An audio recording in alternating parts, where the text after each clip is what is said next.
Nah, Bapak Ibu yang terhormat, setelah dia pergi menemui Nabi Musa, maaf, saya agak terlambat. Padahal janji saya lahzatan, nyatanya tunggal waktu. Janjinya sebentar atau panjang waktunya lama. Dia minta maaf kepada Nabi Musa. Nabi Musa menepis tangan anak yang soleh tadi. Tidak sudi aku bersalaman denganmu, kata Nabi Musa. Berubah wajahnya jadi merah, sedikit meneteskan air mata. Kenapa aku menepis tanganku? Aku salah alamat katanya. Aku dapat alamat palsu. Aku mau pergi ke rumah anak yang soleh, malah sampai ke rumah alamat anak yang salah. Soleh jadi salah. Kenapa salah? Kamu tadi kan sudah memegang 2 ekor babi. Tanganmu tidak disamak, langsung bersalaman denganku. Maka aku tepis tanganmu. Tak sudi aku bersalaman dengan tangan orang yang sudah memegang babi tanpa disamak tangannya. Oh, walau menetes air matanya terhadap Nabi Musa alaihissalam. Lalu dia tanya, kenapa kau pelihara babi itu? Aku dapat informasi kau anak yang soleh. Mustahil anak yang soleh mau melihara babi. Maafkan aku yang musafir. Dia tidak tahu itu Nabi Musa. Disangkanya musafir pengelana saja. Maafkan aku yang musafir. Sebetulnya 2 ekor babi ku pelihara itu adalah ayah dan ibu kandungku. Hah? Ayah dan ibu kandungmu? Iya. Kenapa tiba-tiba dia jadi babi? Dia pernah korupsi di Pertamina katanya. Pertamina belum ada waktu itu ya. Belum ada Pertamina lagi waktu itu. Salah. Itu gara-gara berita apa di Keseleo. Gara-gara berita di TV di YouTube Keseleo sana. Belum ada Pertamina waktu itu. Gara-gara korupsi gandum katanya. Dia kepala desa dititipkan beberapa gandum di kamar kecil, kamar kami tak berapa besar. Malas dia pergi menuai di ladang gandum kami yang dititipkan oleh masyarakat, diambilnya 1 karung, tak digantinya sampai hari ini. Akibat tidak digantinya, padahal itu bukan milik dia.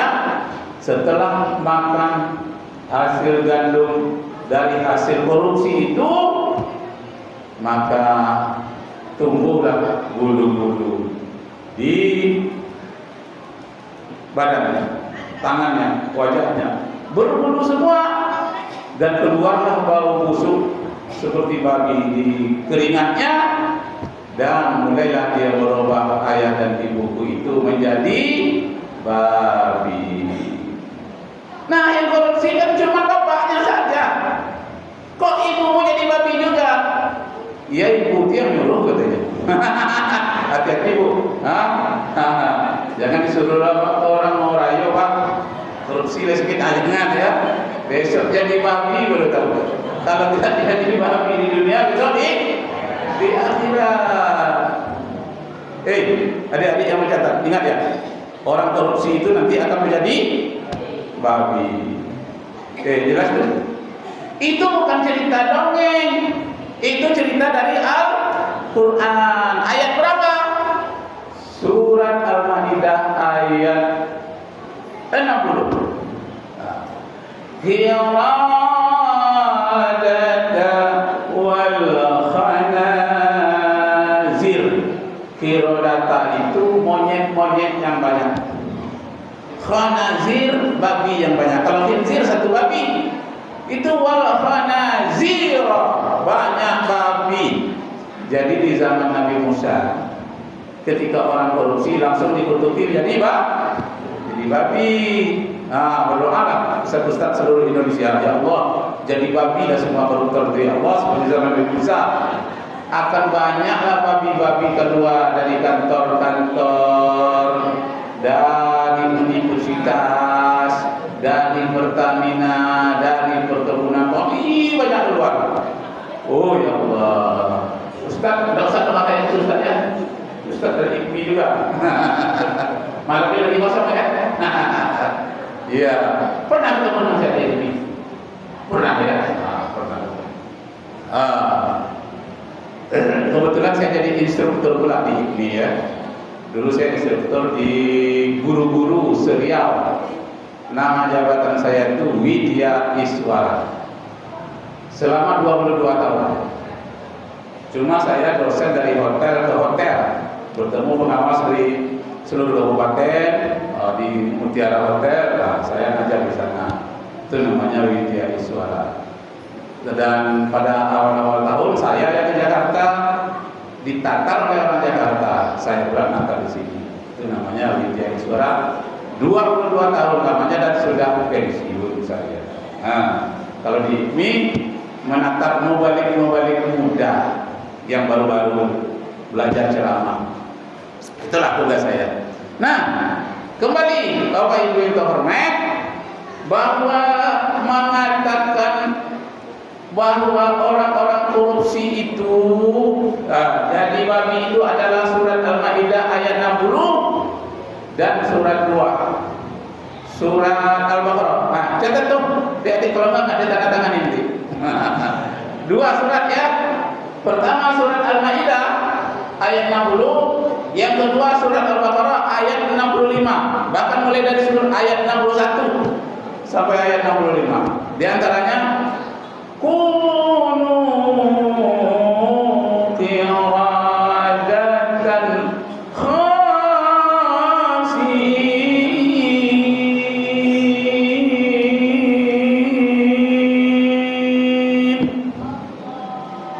jadilah kamu orang-orang Yahudi yang melanggar hukum Allah pada hari Sabtu waktu itu menjadi kera yang terhina. Menjadilah dia kera yang hina.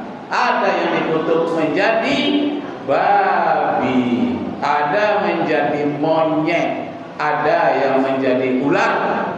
Akan tetapi yang jadi monyet itu dalam tafsir dinyatakan umurnya cuma 3 hari. Jadi tak sempat dia punya anak, anaknya babi pula, enggak. Yang jadi kera gitu juga 3 hari umurnya, seluruh bulu-bulu di tubuhnya merasakan panas sehingga dia sangat tersiksa. Nah, kembali kepada cerita koruptor yang menjadi babi di zaman Nabi Musa alaihi salam. Nah, dalam ayat yang lain dalam Al-Quran juga, ayat 38. Tambah ayatnya satu lagi, adik-adik yang mencatat. Di dalam surat Al-Maidah ayat 38, apa dikatakannya? Asyariqu wasyariqatu faqta'u aydiyahuma. Koruptor laki-laki, koruptor perempuan, potonglah tangan keduanya. Jangan belas kasihan terhadap mereka. Pak Ibu, kalau maulah anggota DPR kita yang mewakili rakyat seluruh Indonesia, koruptor itu dipotong tangannya, mungkin akan ketemu dengan kita di jalan-jalan orang banyak yang tangannya potong. Kenapa? Karena di seluruh lini ada korupsinya, kata Mahfud MD. Enggak kata saya, memandang kita kemana saja ada korupsi di situ. Pertama, karena pengawasan dari luar itu sangat lemah. Yang kedua, pengawasan dari dalam itu lemah. Pengawasan dari dalam namanya taqwa. At-taqwal khawfu minal jalili wal amalu bitanzili wal qana'atu wal isti'dad liyaumir rahil. Itu pengawasan dari dalam supaya orang tidak korupsi. Apa pengawasan dari dalam? At-taqwa. At-taqwa itu apa? Khawfu minal jalili, takut terhadap azab Allah. takwa itu. Wal amalu bitanzili, mengamalkan seluruh yang diperintahkan oleh Allah. Wal qanaatu, mau menerima apa adanya, tidak rakus. Kalau orang tidak rakus, tidak mungkin korupsi. Saya 20 tahun yang lalu mengajar mata pelajaran anti korupsi. Saya mengajar di SMA 14 tahun. Widya Iswara 22 tahun. Nah, jadi ketika saya guru SMA, terakhir saya guru SMA Plus Provinsi Riau, sekarang di Kupang itu ya tempatnya. Nah, waktu itu tapi salah kalau diterapkan sekarang, salah pantun saya itu. Bunyinya begini: mengapa aku duduk di kursi, terlalu lama duduk di bangku? Bagaimana aku tidak korupsi, gaji sebulan habis seminggu. Untuk sebulan seminggu habis. Lalu dia korupsi, itu dulu. Sekarang orang gajinya sudah triliun, miliaran masih korupsi. Masya Allah, itu bukan potong tangan lagi, itu sudah potong leher seharusnya itu. Kalau yang potong tangan seperti surah Al-Maidah tadi itu, mencuri biasa karena untuk makan. Tapi kalau karena kerakusan, itu hukum mati. Bapak udah dengar pidato yang terbaru Pak Presiden kita Prabowo, katanya hukum tembak. Orang yang korupsi akan dikenakan hukum tembak, dan sudah disiapkan dari Kopassus hukum tembak. Masya Allah, ingat itu. Udah, baru terbaru tuh videonya, coba lihat nanti yang terbaru. Makin berani dia menyebutkan hukuman untuk koruptor. Kenapa makin berani? Karena koruptornya juga makin berani. Jadi dia harus menjadi singa tidak tanggung-tanggung, harus menjadi singa 100%, benar-benar singa total. Baru bisa seperti Zuranzi di Cina. Berikan padaku, kata Zuranzi di Cina dulu sebelum Xi Jinping, berikan padaku 100 peti mati. Kalau ada orang yang menjadi koruptor, 99 orang ini peti mati, sisakan 1 untuk saya. Kalau saya pun yang korupsi, tembaklah saya. Nah, semenjak itu banyak, ada yang perempuan, ada yang laki-laki yang ditembak mati, dia selamat dan bersihlah Cina dari koruptor. Makanya maju Cina sekarang. Adik negara kita pula dihadapkannya. Yang korupsi seperti itu diterapkan pula hukuman tembak. Bisa hilang itu. Masya Allah. Jadi yang perlu adalah pengawasan dari dalam. Nah, terakhir, tidak boleh terlalu panjang ya. Tidak boleh terlalu panjang. Kesimpulan seorang anak yang menjadi anak yang soleh, ayah dan ibunya yang menjadi babi tadi itu, kata anak yang soleh tadi, man antum? Ana Musa. Kalau Nabi Musa dia pelukkan, sekian lama aku ingin bertemu denganmu sampai mimpi-mimpi. Sekaranglah engkau baru datang, ya Musa. Kata Nabi Musa, iya, tadi aku terkejut, tak tahu itu ayah dan ibumu, malah kamu melihara babi. Padahal babi itu diharamkan oleh kitab Nabi Musa. Apa namanya kitab Nabi Musa? Taurat. Sampai terjemahan yang sekarang ini masih ada. Kebetulan saya dosen ilmu perbandingan agama, jadi saya hafal Bible. Kitab Perjanjian Lama hafal, Perjanjian Baru hafal. Nabi Musa itu kitab Perjanjian Lama, nama kitabnya kitab Keluaran, kitab Kejadian, kitab Imamat. Yang mengatakan haramnya babi itu kitab Imamat pasal 11 ayat 7. Ada yang mencatat. Kitab apa namanya? Imamat pasal 11 ayat 7 yang menyatakan haramnya babi. Pernah pendeta mendengar ceramah saya, Pak Hakim? Ya, itu kebetulan itu Pak Hakim. Kenapa? Cuma 1 ayat di dalamnya mengharamkan babi. Kalau 2 baru saya percaya, atau lebih. Ada 1 lagi saya katakan, mau masuk Islam? Ya, kalau ada 1 lagi. Kalau 1 hanya kebetulan, buka. Saya katakan kitab Ulangan pasal 14 ayat 7 dan ayat 8. Inilah binatang yang tidak boleh kamu makan, namanya babi. Dagingnya janganlah kamu makan, bangkainya janganlah kamu sentuh. Haramnya itu semua bagimu. Saya lihat dalam tafsirnya bahasa Inggris, unclean for you. Ini salah terjemahan bahasa Inggris. Masa haram diterjemahkannya unclean? Itu tidak clean, bersih.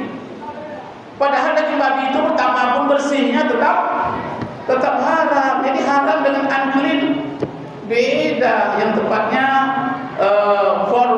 forbidden for you, diharamkan, dilarang bagimu. Nah, jadi Bapak diminta hormat. Apa kata Nabi Musa kepada remaja yang soleh itu? Kalau begitu, berdoalah kamu untuk keselamatan ayahmu. Betul kamu anak yang soleh? Iya. Doa anak yang soleh pasti dikabulkan oleh Allah. Coba kamu berdoa. Berdoalah dia dengan bahasa dia. Bu, bisa? Boleh kita berdoa dengan bahasa kita masing-masing? Dengan bahasa Pariaman boleh? Bahasa Ocu boleh? Bahasa apa lagi? Bahasa Jawa bisa? Bisa, enggak apa-apa. Berdoalah dia dalam bahasa dia. Ya Allah, ayah dan ibuku adalah tumpuan hidupku. Karena mereka aku hadir ke muka bumi ini. Sayangi dia ya Allah, ampuni dosanya sekarang juga ya oleh Allah.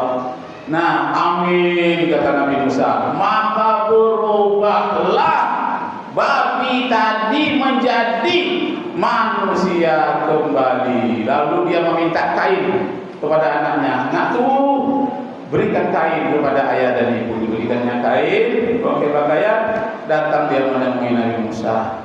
Kok bisa saya berubah mendadak seperti ini?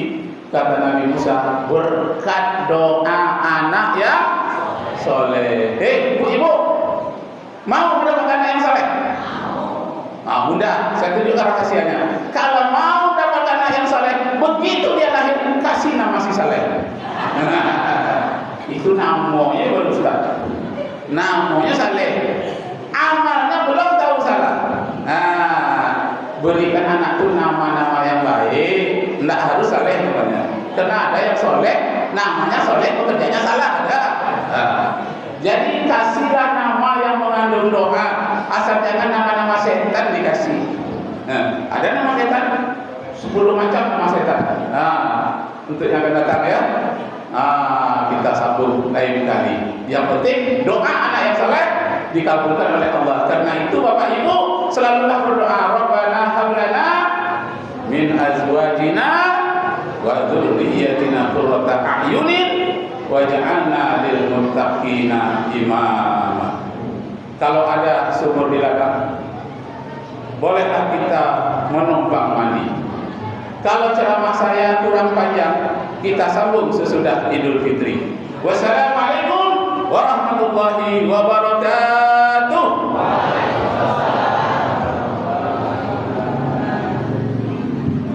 Lalu Ustaz, tidak perlu banyak kali kan? Iya. Selanjutnya infak pada malam ini yaitu sebanyak 500 Ustaz apa? Ustaz apa? Ambil Tasari. Oh. malam ini yaitu Masuk tahun 2016. Dari Mustafawi ya? Enggak, dari alias Ribuan. Oh. Saya tahu diri saya dulu Johnny Lubis. Johnny Lubis. Oh, jadi itu. Masuk sudah? Minum dulu ya? Minum dulu, Pak. Minum, Pak. Alhamdulillah. Udah mati apa ini? Iya. Lupa. Untung